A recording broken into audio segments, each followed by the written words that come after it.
Hey, you! Before you watch this, pause the video and subscribe to SemiPro right now. I am a billionaire who is bored and loves basketball. Well, actually, I am a college student, but play along here. I finally convinced James Dolan to sell the Knicks to me, and I'm going to turn this team around. This is my 5-step plan to save the Knicks. Step 1. Clean house. The first order of business is I am hiring Kenny Atkinson as my coach. This guy is a great developmental head coach and doesn't bring much baggage or drama. He did an admirable job in Brooklyn, although I do think it was best for the Nets in their new state to move on. Next, I'm hiring Mike Zarin as my GM.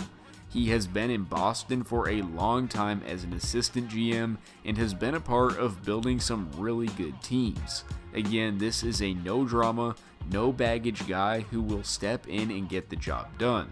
He is a prominent figure at the Sloan Conference and provides strong analytics knowledge as well as knowledge about how to build a cohesive team.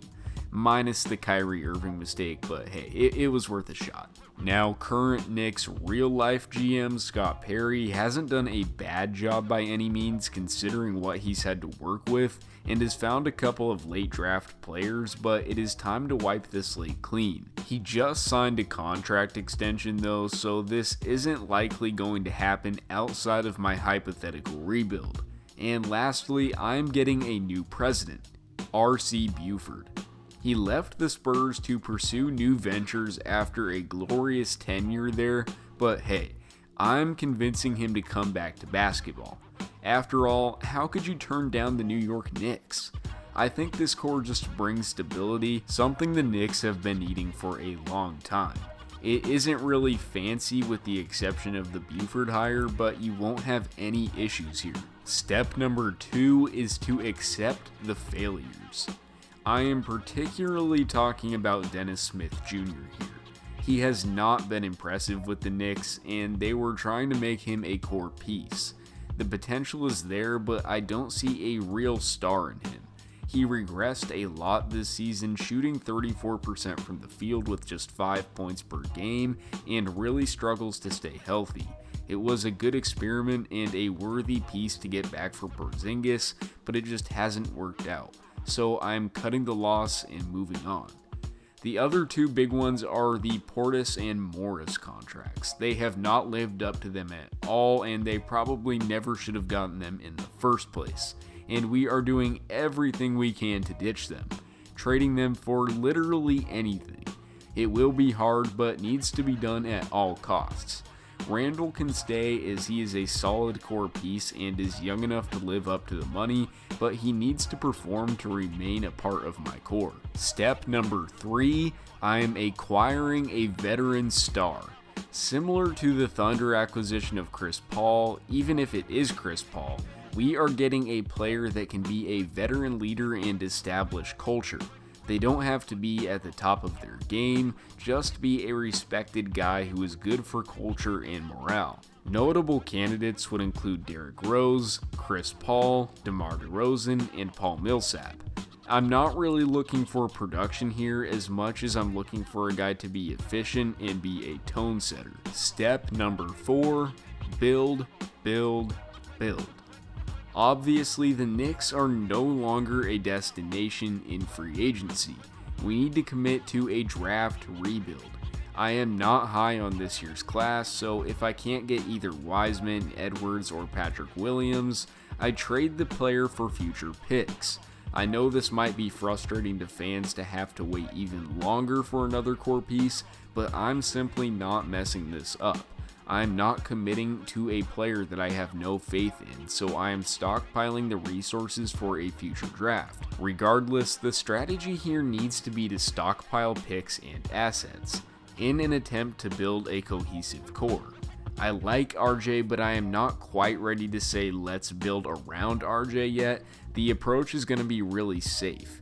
Acquire complementary players who actually play different positions and try to meld them into a young squad that plays sound basketball and overachieve under Coach Atkinson. Absolutely no tanking here. That is not going to be the culture of the Knicks under my ownership. The teams will compete regardless of the effects that it has in the lottery. We will just be smart with the picks we get.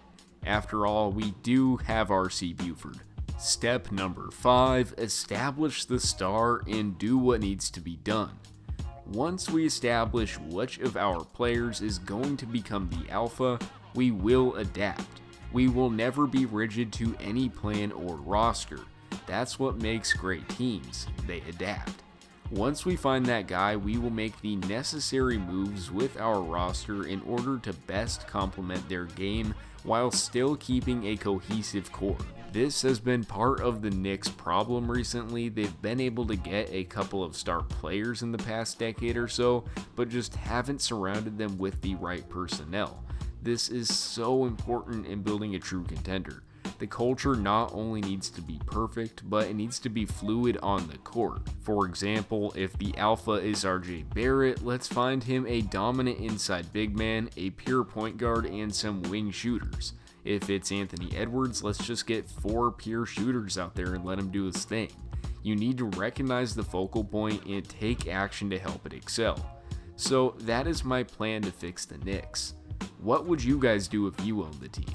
Let me know in the comments below, and if you liked this video, subscribe to the channel. There is much more where this came from. We post really dope sports content every single day. Thank you for watching, and by the way, before you guys go in the comments saying this, I fully recognize that I am not an NBA GM, and I really don't know the first thing about running a team. But that being said, I do love the game of basketball and have researched it enough and know enough about the game to know what it takes on the surface to build a contending team. I'm not claiming to have any kind of superior knowledge to any current Knicks executive or staff member. I'm just a guy who loves basketball and loves the process of building teams and winning championships. But yeah, that is my plan to save this team in 5 really short and simple steps. Thank you for watching and have a blessed day.